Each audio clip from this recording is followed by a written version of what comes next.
ये हमारे UK constitution का पार्ट 2 है। तो आज के हमारे डिस्कशन का सेंटर टॉपिक होगा salient features of UK constitution. तो आइए हम कुछ फीचर्स को देखें। तो बेसिकली अगर हमारे पेपर में क्वेश्चन आता है salient features of UK constitution, तो हमको कम से कम 10 तो आने ही चाहिए, क्योंकि हमारा पेज मान लीजिए ऐसे ऐसे हमको 5 या फिर 6 पेज एवरेज लिखना होता है। तो इसमें हमको पहले लिखना होगा कॉन्स्टिट्यूशन क्या होता है, फिर यूके क्या होता है, यूके किससे बना हुआ है, फिर नेचर ऑफ यूके कॉन्स्टिट्यूशन, और ऐसे करके अगर हमको कुछ 10 पॉइंट्स या फिर कुछ 12-13 पॉइंट हमको पता होंगे तो हम जाके 5-6 पेज लिख पाएंगे। और इस वीडियो में मैं आपको कुछ इंपॉर्टेंट कोटेशंस भी बताऊंगा। तो आइए एक एक करके एक फीचर को देखते हैं कि हम क्या डिस्कस करने वाले हैं। हम डिस्कस करेंगे कि that why UK constitution is unwritten, why it is flexible, why there is a continuity and evolutionary growth.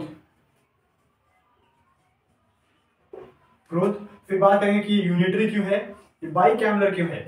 फिर डिस्कस करेंगे रूल ऑफ लॉ के बारे में। फिर इंडिपेंडेंस ऑफ जुडिशरी डिस्कस करेंगे। फिर सोवरेनिटी ऑफ पार्लियामेंट डिस्कस करेंगे। फिर डिस्कस करेंगे why UK constitution there is a large gap between the theory and practice. And फिर डिस्कस करेंगे why the UK constitution is called a mixed constitution. And फिर discuss करेंगे that parliamentary form of government discuss करेंगे। आपको पता होगा कि UK का जो पार्लियामेंट है वो कहा जाता है mother of parliament, because it is the oldest parliament in the world.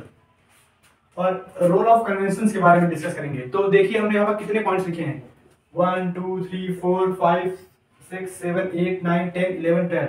हमने अप्रॉक्स 12 पॉइंट लिखे हैं। आप अगर इनमें 10 भी याद करते हैं तो आपको बहुत ही अच्छा होगा।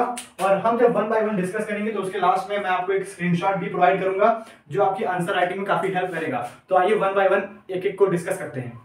UK Constitution is unwritten. It means that the UK Constitution is not passed by the Parliament.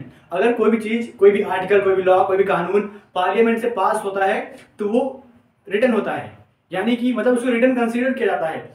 UK constitution unwritten है, इसका मतलब ये नहीं कि कहीं लिखा नहीं गया है, ये लिखा तो है बट ये पार्लियामेंट से पास नहीं हुआ है। मतलब कि इसमें कॉमन लॉज, कन्वेंशन, जूरिस्ट के व्यूज, ये सब बहुत बड़ा रोल प्ले करते हैं जो कि पार्लियामेंट ने लॉ पास नहीं किया है। So the UK constitution is unwritten because it is not passed by the parliament. And अगर आपका कोई लॉ है, आपने बनाया है और आपको पार्लियामेंट से पास कराना है तो उसको एक कोडिफाइड फॉर्म में होना चाहिए। मतलब कि कोडिफाइड फॉर्म में, जैसे कि इंडिया के कॉन्स्टिट्यूशन में देखें तो 25 पार्ट्स हैं एंड 448 आर्टिकल्स हैं एंड 12 शेड्यूल हैं। तो मतलब ये कोडिफाइड फॉर्म में है एंड कंसाइज वे में है, बट यूके में ऐसा नहीं है।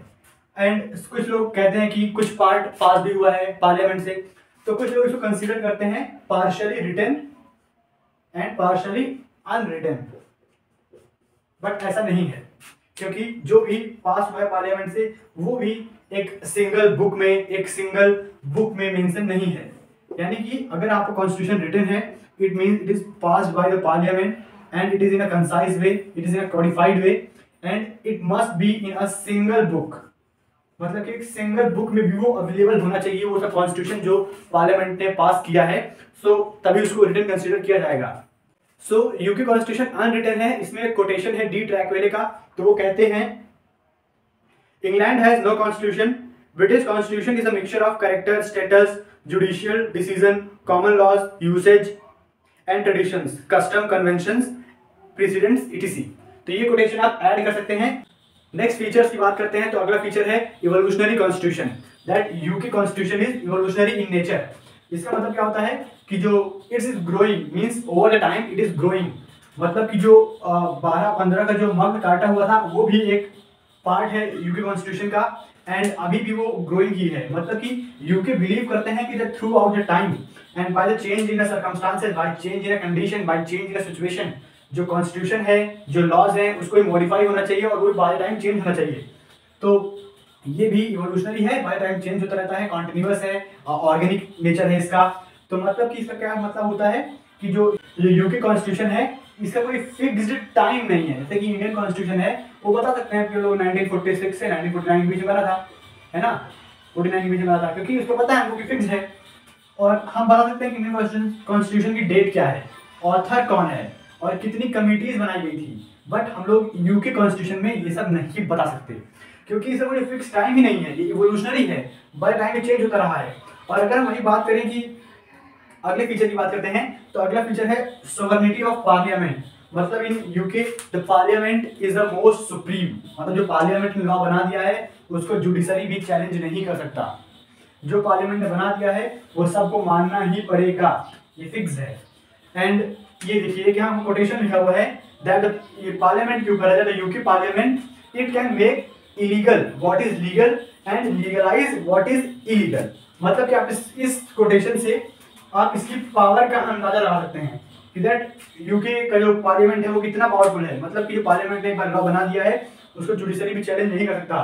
तो नेक्स्ट पिक्चर में आते हैं, रोल ऑफ कन्वेंशंस। कन्वेंशंस वो होता है जो कि लॉ नहीं है बट वो पार्ट ऑफ कॉन्स्टिट्यूशन है। मतलब कि ये लीगली एनफोर्सेबल नहीं है कि अगर आप इसको फॉलो नहीं करेंगे तो आपको जेल भेज दिया जाएगा, फिर आपके ऊपर कानूनी कार्रवाई होगी, ऐसा कुछ नहीं है।